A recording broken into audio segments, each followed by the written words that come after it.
Monsieur le Président du Sénat, Monsieur le Président du Conseil économique et social, Monsieur le Président de la Haute Autorité pour la transparence de la vie publique, Mesdames et Messieurs les parlementaires, les élus, Madame la Présidente de Chambre à la Cour des comptes, Mesdames et Messieurs les professeurs, je voulais en deux mots vous accueillir pour cette troisième conférence d'un cycle que nous avons organisé autour de thèmes de l'étude annuelle du Conseil d'État qui, comme vous le savez, est consacrée à l'évaluation des politiques publiques. Nous cheminons autour de 5 conférences successives pour creuser un sujet que nous avons choisi et qui donnera lieu à la publication d'une étude au mois de septembre prochain. Et je vous remercie d'avoir répondu de manière aussi nombreuse, aussi importante à notre invitation.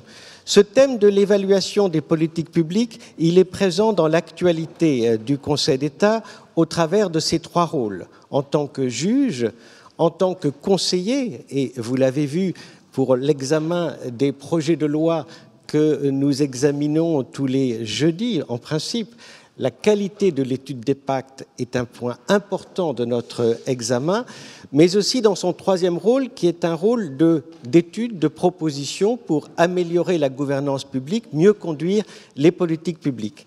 Et je le disais au président Larcher il y a quelques minutes, pour nous, l'évaluation des politiques publiques, ça n'est pas substituer les experts aux politiques. C'est au contraire aider, armer les politiques pour mieux faire leurs choix, pour mieux légiférer, pour éclairer les options possibles.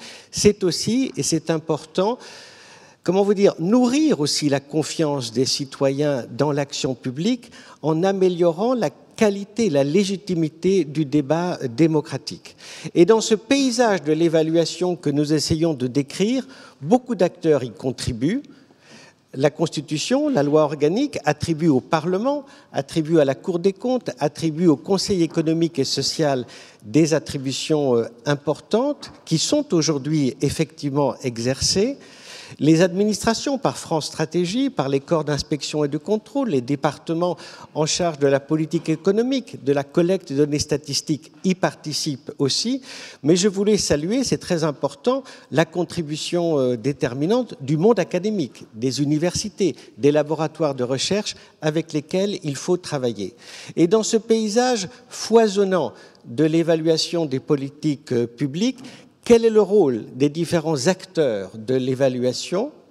Comment mettre en place un partage des outils, des diagnostics, faire travailler ensemble tous ces acteurs dans la complémentarité et dans l'efficacité? C'est ce sujet que nous allons traiter aujourd'hui.